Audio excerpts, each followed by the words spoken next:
বা রমজানুল মুবারকও ইমাম সাহেবর লাগে হাদিয়া উঠানি হয়, বেশ করে হাদিয়া দেওয়ার দরকার জরুরত।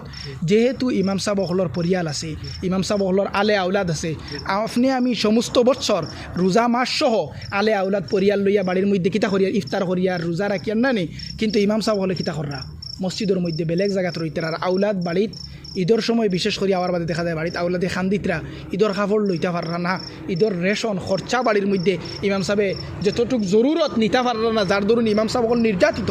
আজকে দুনিয়ার জমিনে সবচেয়ে বেশি মজলুম নির্যাতিত হই লাগে উলামা আইম্মাই হজরাত, মসজিদের ইমাম সাহেব আর মাদ্রাসার শিক্ষক হল। এর লাগে এরার বাদে সুনজরে আমরা প্রত্যেকে চাওয়ার দরকার। আজকে মাদারিসুর উলামা হলে দেখা যায় সমস্ত বৎসর তালিম দিয়া পাঠদান দেওয়ার বাদেও মাহে রমজানের মধ্যে বিবি বেচ্ছেন ফালাইয়া দেশে বিদেশে কালেকশনের মধ্যে ব্যস্ত। আমরা হদিন যে মেথিকার হুজুর মারা গেলা, এই হুজুরের কতটুক তাল্লুক আমার লগে যারা দেখছেন এরা কইতে পারবা, এতটুক আন্তরিকতা আসিল, আমার কইবার বাসা নাই, হুজুরে এত মায়া করতা আমারে। আর এই হুজুরে কইতা যে প্রায় জায়গার তাই কালেকশনের রমজানও যাইতা বাইরা দেশের মধ্যে বাইরা জায়গার মধ্যে, আর যাওয়ার বাদে এই কালেকশন করার বাবজুদ রোজানা 5-6 পারা কোরআনে করিমর তিলাওয়াত করতা। এ থেকে আমরা সবক লওয়ার দরকার। মাহে রমজান আইসে আমরা বেশ বেশ করে কোরআনে করিমর তিলাওয়াত করতাম, এবাদতের মধ্যে মন লাগাইতাম। আর আমি মাত বেশ দীর্ঘ করতাম চাইয়ার না, যেহেতু এগুলো মাসাইলর মাত আইসে আমিও কথা কইতাম চাইছি যে ঈদের দিন আওয়ার বাদে বা রমজানের হাদিয়ারে কেন্দ্র করিয়া কিছুগুলা কমিটির মধ্যে দুর্নীতি করা দেখা যায়। এটা মানে পরিলক্ষিত হয় আমরা চকুর মধ্যে, এটা ধরা পড়ছে। এর লাগে প্রত্যেকের দৃষ্টিগোচর হইতো, দৃষ্টি আকর্ষণ করবার লাগে সচেতন রাইজর, যেটা জ্ঞানী গুণী দিনদার সমাজ আছে নারী, এরা দৃষ্টিগোচর হইতো যে ইমাম সাহেবর লাগি যদি বা ইমাম সাহেব হলর লাগি হাবিব সাহেব হলর লাগি কোনো হাদিয়া রমজানের মধ্যে উঠানি হয় মহল্লা থেকে, বা ঈদের দিন যদি কোনো হাদিয়া ইমাম সাহেবর লাগি উঠানি হয় নিশ্চয় উঠানি হইতো। এই হাদিয়াটা কোনো সময় মসজিদের কোনো খামর লাগিয়া বা অন্য কোনো খামর বা খ্যাতি হিসাবে মানে খরচ করতে পারতা না, এটা জায়জ না। ইমাম সাহেবর লাগি যে হাদিয়া উঠাইবে একমাত্র ইমাম সাহেবর লাগি খরচ করতা। এর লাগে ভিডিও যদি বেশি লম্বা হয় আপনি লাগে 2 পার্ট করিয়া দিবা, কিন্তু জরুরিকালীন আলোচনা অকল মাতিলাম।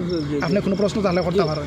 কথিত বর্তমান ইমাম সাহেব তো আর দুশিয়া লাভ নাই, করদিন খালি করতে করতে সারা সময় চাইছিল খালি স্পিড আর স্পিড না। তেরাবির নমাজ যে হকা এগু মানে যদি আদিল্লা শরঈয়া আমি যদি মানে শরঈ কোনো দলিল আনি তো এগুলোর মধ্যে অতটুকু আমি কইতাম পারমু যে হর রুকু নুকু মানে তার আদায় হইতো সম্পূর্ণভাবে, রুকু সজিদা কিয়াম জলসা যেটা আছে এটা সম্পূর্ণ আদায় হইতো। হ্যাঁ, এর বাদে অন্যান্য অক্তর মোকাবেলায় তেরাবির নমাজ যেহেতু 20 রাকাত, মানুষের মধ্যে অলসতা আর দুর্বলতা দেখা দিত না, আর মানুষের তেরাবির নমাজ 2-4 রাকাত ছাড়িয়া যাইতো না করিয়া। এর লাগে কিছু একটা দ্রুত গতিতে পড়ার জরুরত আছে। এগুলো আপনার আকলেও তো থাকা যা করে নানি যে 20 রাকাত নমাজ কিছু একটা জলদি পড়ার দরকার।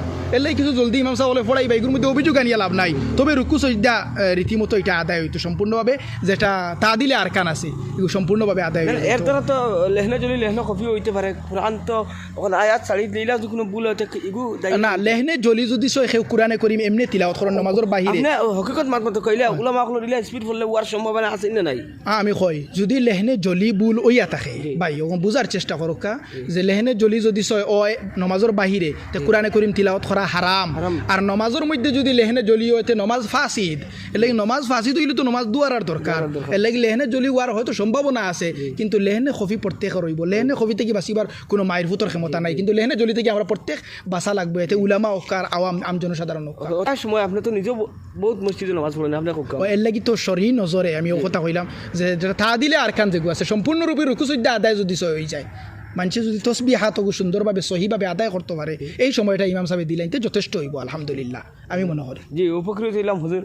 ভিডিওত বহুত কিছু মাত আসলো, আমি হুজুরের পরবর্তী সময় প্রশ্নের উত্তর লইয়া আবার চেষ্টা করবো, মানে প্রশ্ন লইয়া আবার চেষ্টা করবো। হুজুরে মনের মতো প্রশ্ন দিব। আশা করি আমার আফজল প্রিয় ভাই আপনারা সেরার সিন আছে, আর হুজুরের কথা আপনি কতটুকু সমর্থন আছে কথাগুলো আজকে একজন আল্লাহর আলিম হিসাবে আমি আপনার কাছে মতামত চাইমু। ও কথাখান সম্পূর্ণ যদি ভিডিও দেখো তে আপনি মতামত দিতে পারবা।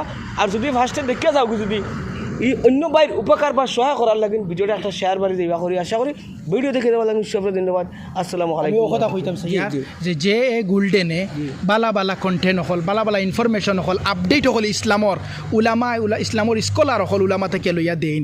এর লাগে এই চ্যানেলটা খুব বেশি বেশি আমরা ফলো করিয়া সাবস্ক্রাইব করিয়া রাখার দরকার, শেয়ার করার দরকার, অন্যরে জানাইয়া দিবার সুযোগ করিয়া দিবার ব্যবস্থা করার দরকার। যেহেতু মৌলানা মাহমুদ কাজিম সাহেবের মতো একজন ব্যক্তিত্বর অধিকারী, যে এই নাগাল্যান্ড স্টেট জমিয়তের প্রেসিডেন্ট আর এত বড় আলিমে দিন, যে আসামের একজন গৌরব, গতিকে থান কন্টেন্ট অকল দেওয়া হয় যে গুলটেন চাওয়ার জরুরত আর আমি যেখানে মাত মাতিছি এখানে মতো কমি বেশি হওয়াটা স্বাভাবিক এর লাগি এখানে দরগুজর করিয়া যেখানে আমলি বস্তু আছে আমরা মনে করি ওখানে আমরা সমাজে সচেতন করার দরকার ফি আমানিল্লাহ হকলে আমার লাগি দোয়া করবো আমি সারার লাগি দোয়া করবো আসসালামু আলাইকুম রহমতুল্লাহি বারাকাতুহু জি আসসালামু আলাইকুম